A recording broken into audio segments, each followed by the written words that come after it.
power for almost 30 years, 28 years. But since that time, there has been a rebellion after every 2 years. And some of these rebellions have been persistent. You must know that there is something basically wrong.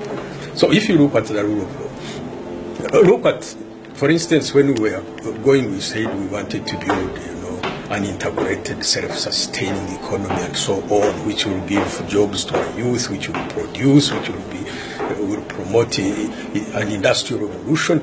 Look at what we have. We have not only fallen far behind in production. Our children who go to school, even half-baked as they are, there is nothing they are doing.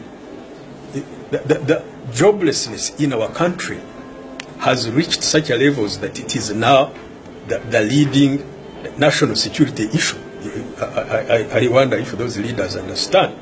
So if you look at the economy, there are no factories, we have not industrialized even agriculture, there are no linkages in the economy, the production, we are still exporting raw materials, we do not even have processors.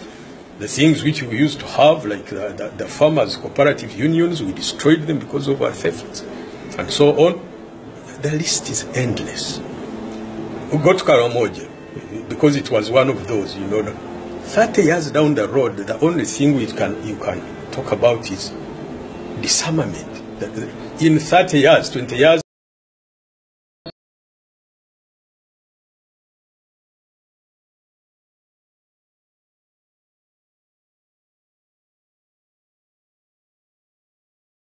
that was 10-point program.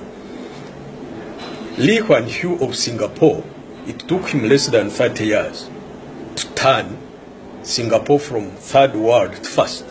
For us, it has taken us 30 years to remove 10,000 guns from the Karamajong. And that's all there is to show. Go to imperialism, an imperialist force. One of those things we said, it is an incredible thing when you know what is happening in Uganda and with Mr. Museveni's leadership and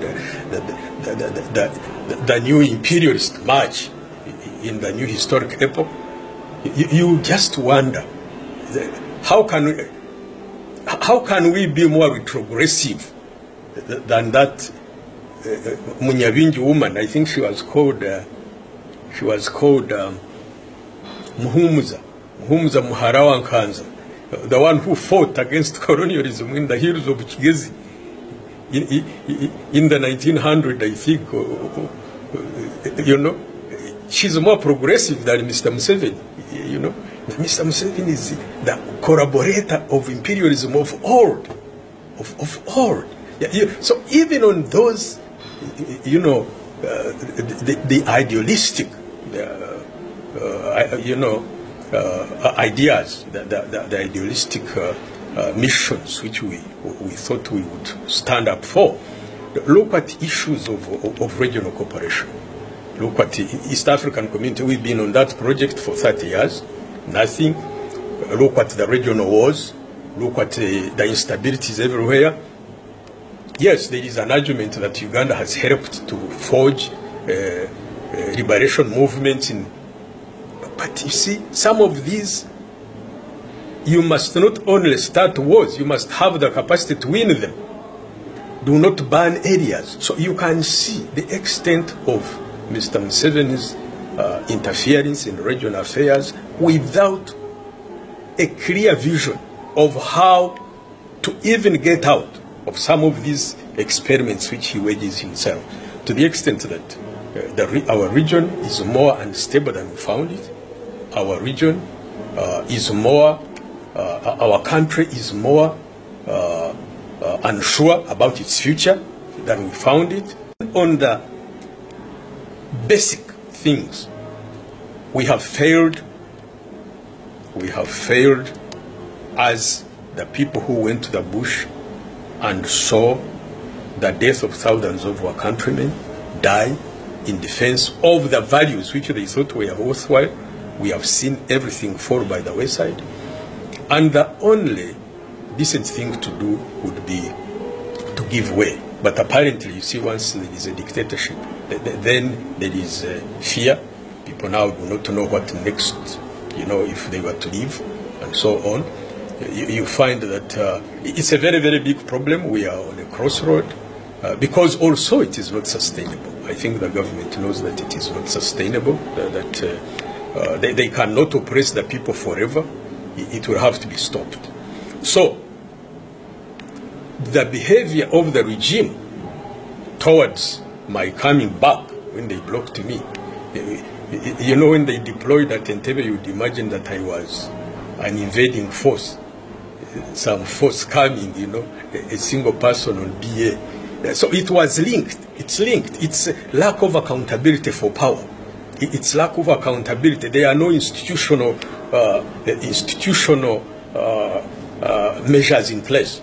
Institutions which take decisions, which are accountable to there are no systems, So that's why somebody can decide to deploy, half of the country's assets around an international airport, and there is no one calls them to account. So forget about all that which they are talking about. All of that is irrelevant because that shows the high-handedness of the government, which they are doing it to the people who are unarmed, as I was unarmed. Because even if I had been wrong, as they claim, I was unarmed. I should have been allowed to go back to my country, and the due process takes place. What was the problem of an unarmed gentleman alone on a BA flight? Why do you surround planes? Let him come home. Let the law take its course. For God's sake, I was unarmed. So, but you see, people should not look at the symptoms. They should look at the cause. The cause is lack of accountability. The cause is the siege mentality, because now this regime knows that it's deviated from the ideals for which people lost their lives, and therefore they are frightened, and that's why they think that they can depend on force. So it's the same humble. There is nothing new. All dictatorships have traveled along the same path, and they have ended in the same way.